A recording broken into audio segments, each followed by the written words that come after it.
নমস্কার। শুভ বিবাহের আজকের পর্বে রিভিউ নিয়ে বাংলা সিরিয়াল সমাচার তোমাদের সামনে চলে এসেছে। তো শুরুতেই সমুদ্র তো জলে ঝাঁপ দিয়ে দিয়েছে। সুধা, তেজ, ঝিনুক সেটা দেখে অবাক। তারা সমুদ্র সমুদ্র করে ডেকেই যাচ্ছে, কিন্তু কোনো সাড়া পাচ্ছে না। এবার তেজ জলে নামতে যাচ্ছে। সুধা বলছে না, মানে ঝিনুক তো কোনো কিছুর অপেক্ষায় রাখেনি, ঝিনুক একদম ডাইরেক্ট এসে ঝাঁপ মেরে দিয়েছে জলে। এবার তেজ যাচ্ছে, তেজকে সুধা বারণ করছে, তার কারণ তেজ সাঁতারই জানে না। এর আগের বারও তাই হয়েছিল, সুধাকে বাঁচাতে নেমে নিজেই অবস্থা খারাপ হয়ে গেছিলো, নিজে তখন সুধাই বাঁচিয়ে এনেছিল। তাই সুধা বলছে, আপনার মনে নেই, আপনি একদম নামবে না, আমি যাচ্ছি, আমি গিয়ে বাঁচিয়ে আনছি, বলে সুধা সাবধানে। এই বলে সুধাও জলে ঝাঁপ মারে। তারপর সুধা আর ঝিনুক মিলে দুজনেই সমুদ্রকে খুঁজতে থাকে।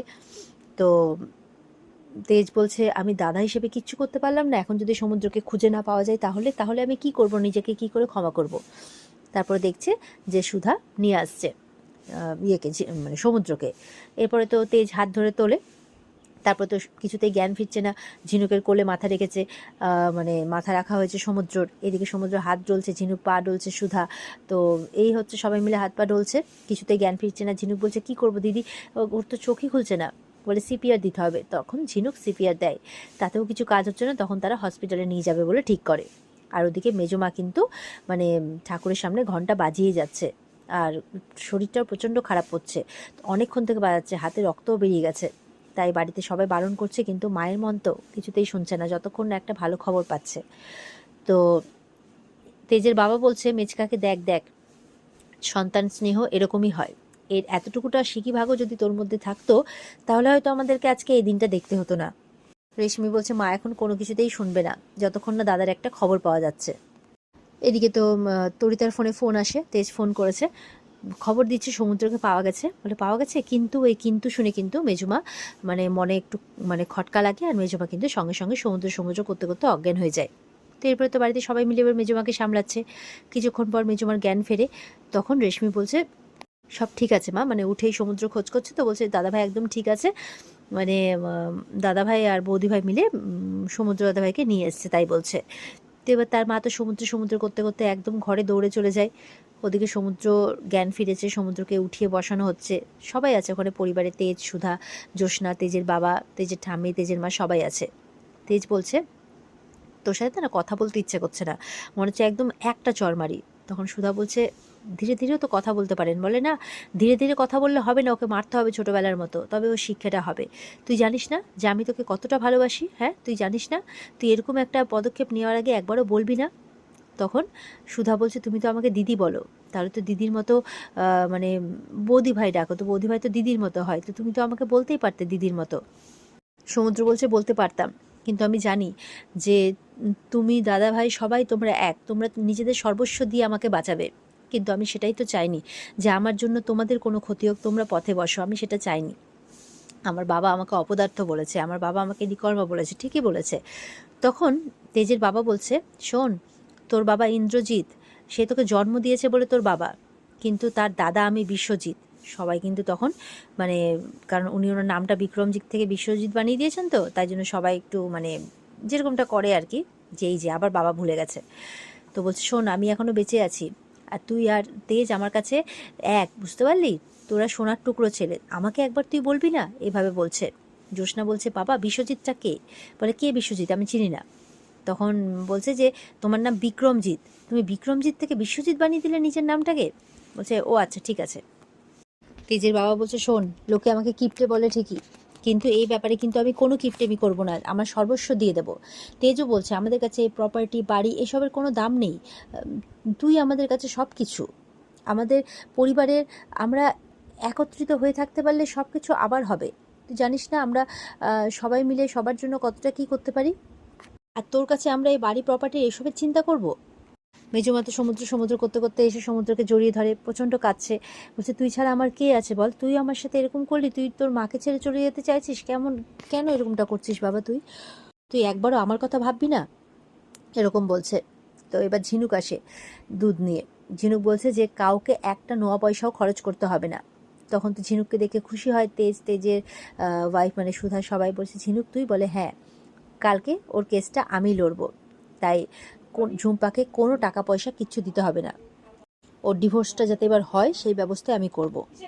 সমুদ্র বলছে যে ঝিনুক তুমি এখানে, তোমার তো আজকে মেহেন্দি, কালকে বিয়ে। বলে হ্যাঁ, আগে তোমাকে তোমার কেসটা লড়ে আগে তোমাকে জেতাবো, তোমাকে ওই ঝুম্পার হাত থেকে মুক্তি দেবো, তারপরে আমি বিয়ের পিঁড়িতে বসবো। তো এই বলে কিন্তু দুজন দুজনের দিকে তাকিয়ে আছে, সমুদ্রের চোখে জল। মানে ঝিনুক বিয়ে করে চলে যাবে এটা সে কিছুতেই মানতে পারছে না। এদিকে অঙ্কুশ কিন্তু বাড়িতে বসে আছে, ঝিনুকের বাড়িতে। তো আর ঝিনুকের বৌদি, জেঠিমা এরা সব বলছে এখন হাতে হাত দিয়ে বসে থেকে কী হবে, তখন তো বারণ করলাম, তাও তো ঝিনুককে পাঠিয়ে দিলে। তো ঝিনুকের নামে কথা বলতে বলতে ঝিনুক চলে আসে, এসেই অঙ্কুশ দেখছে বসে আছে। তো অঙ্কুশের কাছে হাত জোর করে ক্ষমা চাইছে যে আমি আপনাকে অপেক্ষা করাতে চাইনি।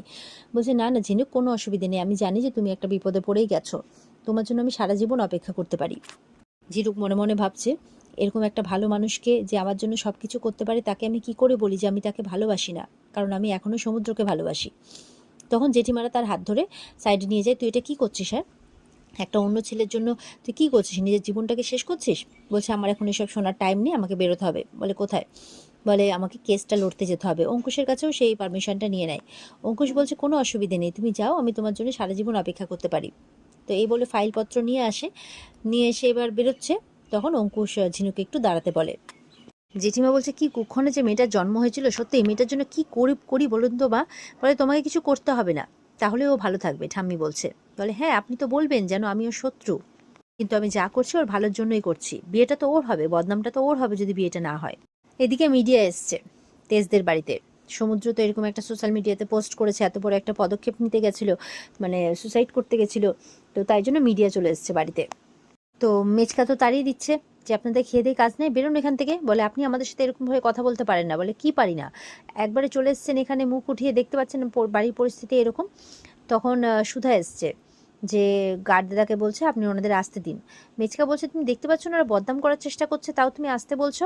বলে এই বদনামের ভয় তো সমুদ্র এত বড় একটা পদক্ষেপ নিতে গেছিল, এই ভয়টা আমরা কেন করব? আমরা কোনো ভয় করব না। তাছাড়া মেচকা, আপনাকে তো অনেক শুধরানোর চেষ্টা করলাম, কিন্তু আপনি তো শুধরলেন না, সুতরাং আপনি বয়সে বড়, সম্পর্কেও বড়, আপনাকে তো আমি কিছু বলতে পারি না, তো দয়া করে আপনি এই ব্যাপারে কোনো কিছু বলবেন না। এরপরে মিডিয়া আসে, মিডিয়া সুধাকে প্রশ্ন করতে থাকে যে সোশ্যাল মিডিয়াতে এরকম সমুদ্র বসু মল্লিক পোস্ট করেছিলেন, তাহলে এটা কি সত্যি, উনি সুসাইড করতে গেছিলেন? বলে হ্যাঁ, সুধা বলছে।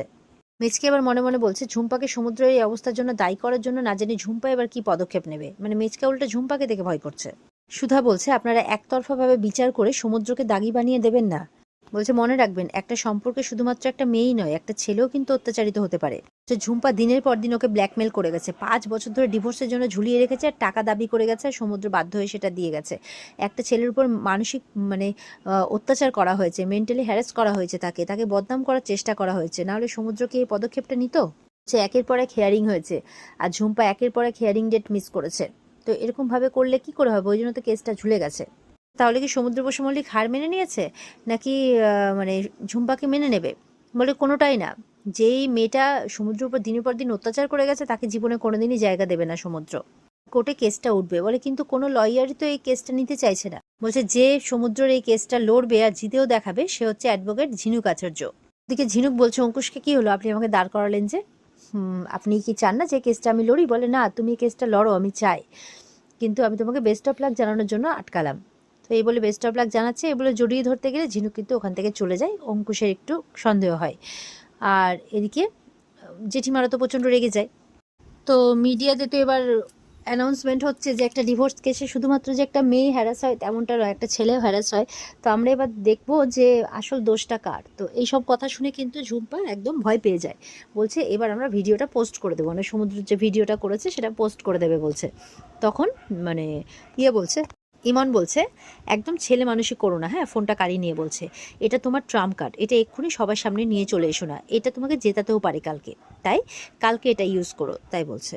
আর ওদিকে ঝিনুক সমুদ্রকে বলছে এবার বলো পুরো ব্যাপারটা কি হয়েছে, আমাকে সবটা খুলে বলো। এবার সমুদ্র কিন্তু সবটা বলে যে ও আমার কাছে টাকা অনেকদিন থেকেই দাবি করছিল, কিন্তু এর আগে দিলেও আমি এবার কিন্তু দেবো না ভেবেছিলাম, তাই যা করার করে নিক এমনটা ভেবেছিলাম। এবার ওর উপরে আমার সন্দেহ হয় যে এই বাচ্চাটা কার, তার জন্য জানতে আমি ওর ফ্ল্যাটে যাই, ওর ফ্ল্যাটে গিয়ে আমি সম্রাটকে দেখতে পাই, তারপর সবটা বলে যা যা ওখানে ঘটনা ঘটেছে, কিভাবে সমুদ্রকে ফাঁসানো হয়েছে, তারপর সমুদ্রের ভিডিও করা হয়েছে, সবটা বলে। তখন ঝিনুক বলছে যে একটা মানুষকে এরকমভাবে মিথ্যে মার্ডার কেসে ফাঁসানোর প্ল্যান করতে পারে, সে কিন্তু মিথ্যে প্রেগনেন্সির নাটকও করতে পারে। সুধা বলছে এমনও হতে পারে যে বাচ্চাটা হয়তো সমুদ্র সম্রাটের। তখন তেজ বলছে হ্যাঁ, কিন্তু সেটা প্রমাণ করব কি করে? ওদিকে মানে ঝুম্পাকে ইমন বলছে ইমন নাকি বেস্ট লয়ার হায়ার করেছে ঝুম্পার জন্য, তার কাছে নাকি মানে ঝিনুক কিছুই না তাই বলছে। তো ঝুম্পা তো খুব খুশি হয়ে যায় একেবারে।